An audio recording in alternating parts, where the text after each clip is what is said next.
Bonjour mon cher frère, chère soeur, bonjour. Je vais vous parler aujourd'hui d'un phénomène du 21e siècle que je trouve très lamentable pour nous. Aujourd'hui, partout dans le monde, quand on dit voici un Africain, on dit c'est un sauvage. C'est quelqu'un sans éducation, il faut l'apprivoiser, lui donner une autre éducation des valeurs. Et on a des jeunes qui se prêtent à ce jeu-là. Je vais vous dire une chose, quand on parle de l'éducation, il faut parler de nous, Africains d'abord. C'est nous les mieux éduqués. C'est pas pour me vanter parce que je suis noir. C'est une réalité.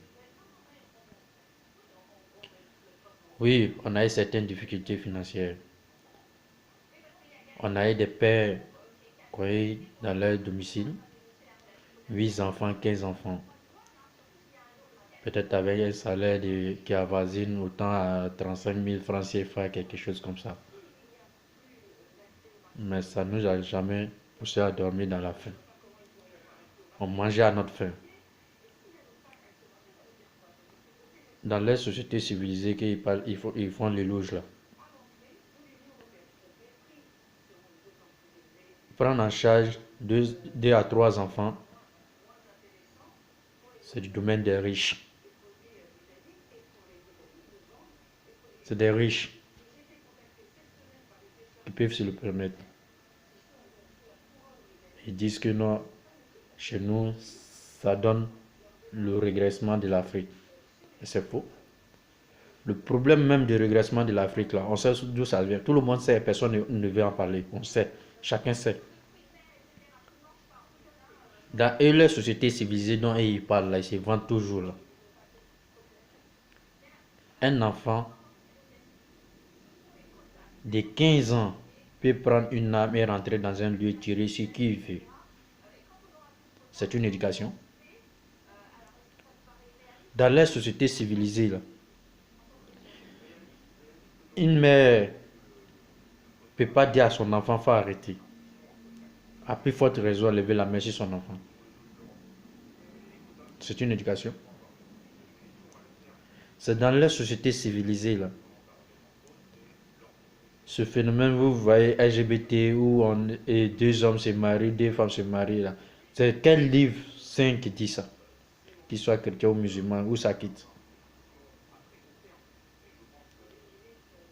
Mais quand on dit l'Africain, tout ce qui est méchant, mauvais, ça vient de lui. Sinon, qu'il soit chrétien ou musulman, l'Africain est le plus grand croyant au monde. L'Africain est le plus grand croyant au monde.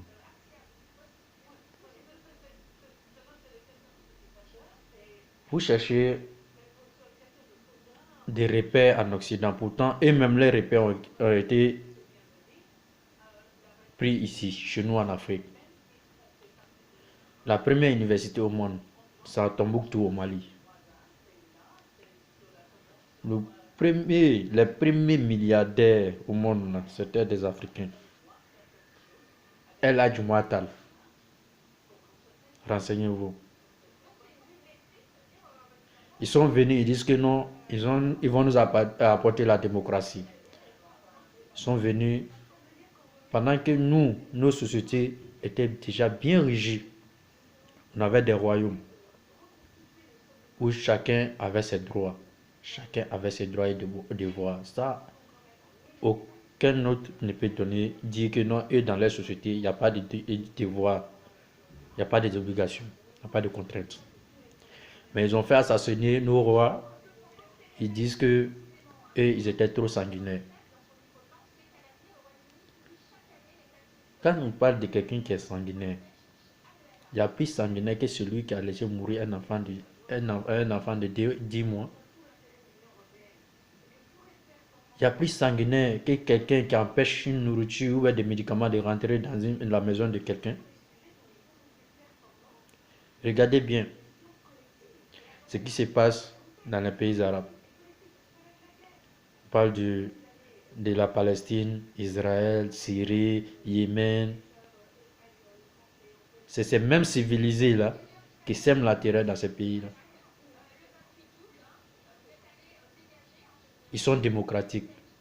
On est d'accord, moi je suis d'accord, ils sont démocratiques.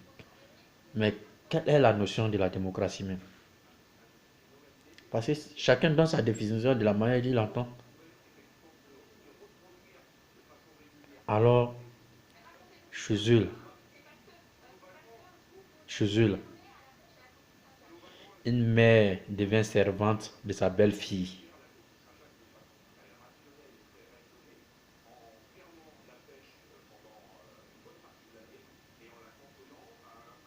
Quand tout est référé à un Africain, on trouve que c'est mauvais. Frère, avant de copier sur quelqu'un, renseigne-toi. Toi-même, ta dignité d'un être africain. Est-ce que toi, tu peux regarder ta mère et lui dire qu'elle t'emmerde? Tu peux regarder ton père des visages et lui donner un coup de poing? Ça, c'est l'éducation africaine. On ne t'a pas obligé. Ce sont des valeurs qu'on t'a inculquées. Ce sont tes parents qui t'ont donné cela. Tu ne peux pas regarder une personne âgée devant toi sans motif et lui faire ce que tu veux. Mais eux, dans les sociétés civilisées, là, un enfant peut gifler sa mère.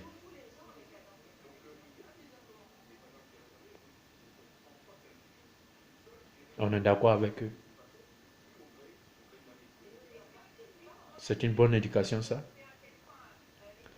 Alors, mon frère, moi, ce que je vais te dire, la seule chose qu'on a enviée chez eux, peut-être que c'est la tranquillité qui est chez eux, la paix, peut-être. Mais cette paix-là même dépend de nous. Puisqu'il faut payer chez nous pour pouvoir payer cette paix-là chez eux. Il faut mettre le feu chez nous pour avoir cette tranquillité chez eux. Les premiers dépressifs au monde, c'est chez eux. Ce qu'on appelle chez nous, c'est fou, là. Je suis eux. Et nous, nos fous, là, c'est rare, quelques rares fois, tu vas un fou agressif dans nos rues. Eux, là, quand ils commencent à, ils prennent une arme, ils rentrent dans un lieu, ils font ce qu'ils veulent. Mais l'Africain est toujours vilain, l'Africain est toujours mauvais, l'Africain est toujours mal éduqué. Quand il y a un certain président qui vient s'arrêter, que notre problème c'est le fait d'avoir 8 enfants par femme. Mais il y a longtemps on vit cela. Cela ne nous a jamais enlevé. Nos anciens rois, les milliardaires, là, ils avaient combien de femmes, ils avaient combien d'enfants?